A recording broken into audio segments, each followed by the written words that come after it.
And just like that, we are in mid-October.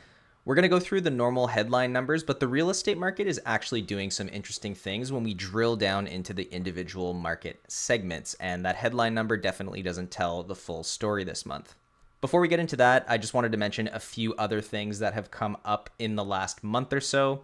The first that you've probably heard a lot about on TikTok or YouTube, wherever else you consume your content, is the news about OSFI about how they're going to change the way that they count income for rental properties. The long story short of this is that it might make a little bit of a difference, but it's been very overblown. It's been getting a real disproportionate amount of attention. I'm not going to try and explain the nuances to you because there's no way I could do a better job than Ron Butler, who runs the Angry Mortgage podcast. I would go check out that video. I'll actually probably link it in the description because I think it is the best perspective on what this news actually means and how much it's actually going to affect you. The other thing that's interesting that happened just today, actually, is there was a jobs report released, and the jobs report that was released was actually much stronger than expected. We had absolutely terrible jobs numbers in August and September, but it was surprisingly good in October, and that makes it a little less likely than I thought it was last month that the Bank of Canada is going to reduce the interest rates at the end of October at the next meeting. Only time will tell whether or not they're actually going to do that. Even if they don't do it at the end of October, I think there's a decent chance they'll do another at least quarter point rate cut before the end of the year.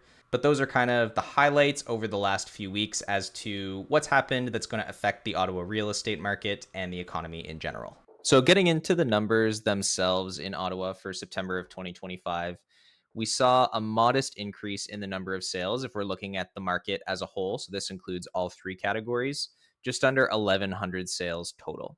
The number of new listings has gone up by almost 20%, which is interesting. So we've seen a lot more properties hit the market. And the active listings at the end of the month has gone up by almost exactly the same amount, about 19.4%. So the number of new listings is increasing, as is the number of listings that is sitting on the market at the end of the month.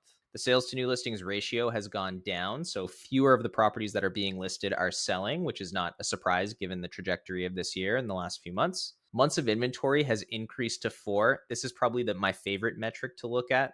So again, months of inventory is if we take the total amount of properties that are left on the market at the end of the month and then apply the rate at which properties sold, this is how long it would take for us to sell everything. So it's a measure of absorption, and it's a good idea. It gives us a good idea of whether or not we're in a buyer's, sellers, or balance market.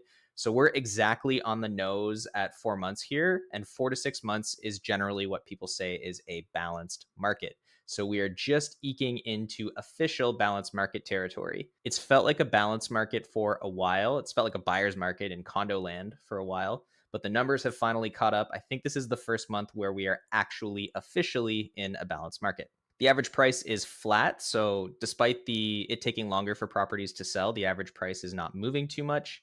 The list to sales price ratio is pretty much the same as last year, so people are getting about 98% of their ask price, so not nearly as many properties going over the asking price. Most of them are going slightly below, and the median days on market has gone up by 1, not a huge change from last year as well, at 23 days. Now, where it starts to get interesting is when we drill down into the individual property types. So for detached sales, we had 561, which is a decrease of almost 3% from last year. The number of new listings is up 6.8%. Active listings is up about 8%. Months of inventory, we're hovering again around near that 4-month place. Technically, we're still in, I guess it would be seller's market territory, but barely. Average price has increased by 3.4%. Sales to list price ratio is basically the same as the total market. And the median days on market is 19, so the exact same as last year. Now, this is the most interesting section. Over the last few months, the townhouse section has been the bright spot in all of these market updates, and that is even more the case now if we're looking at it as far as contrast.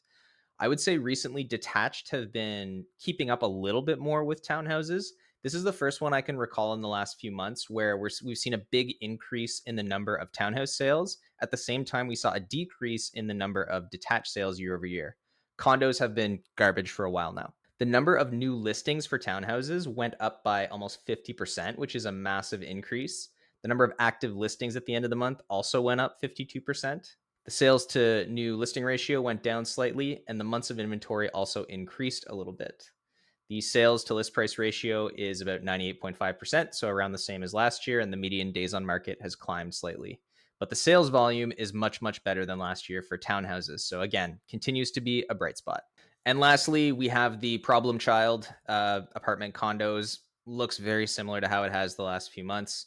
164 sales total, down 20% from last year, which was already not a great year for condos. The number of new listings has increased by 12%, despite it being a difficult market. So even with all the news out there about how rough selling condos is, people are still trying to list them at a higher rate than they were last year. Some people are really trying to get rid of these places. A lot of it is investors. This is much more the case in the bigger markets like the GTA, but we are seeing a little bit of that in Ottawa as well. The sales to list price ratio is down significantly to 35 from 48 last year. Again, the most important stat for me that I always pay the closest attention to is the months of inventory, which is up from 3.7% to 5.1. That's an ugly number. We were just shy of a balanced market last year, still technically in seller's market territory with condos, even though it's felt like kind of a buyer's market for a while. Now we are firmly in balanced market territory. It honestly feels much more like a buyer's market, and the numbers are starting to catch up. So once this number gets to 6, we will officially, by the numbers, be in a buyer's market. But to be honest, if you're trying to sell an apartment condo right now, you're going to want to treat it like a buyer's market anyway. The average price hasn't dropped that sharply considering, so 0.7%. Prices are holding fairly steady. List to sales price ratio is a little bit lower, so that just shows again that people are negotiating those prices down a little bit more. I would expect to see that number continuing to drop as well, depending on the listing strategies that people are using. The median days on market is 36 days, so as we would expect given all the other condo stats, it's taking a little bit longer to sell an apartment condo. That's it for this month's market update. Thank you again for taking the time to watch. If you found this useful, please consider liking and subscribing, and definitely consider leaving a comment as well. What do you think is going to happen in the market? Are prices going to go up? Are they going to go down? How are you feeling about your home value, about the market in general? I want to know what you are thinking. Thanks again. Have a great rest of your month and take care.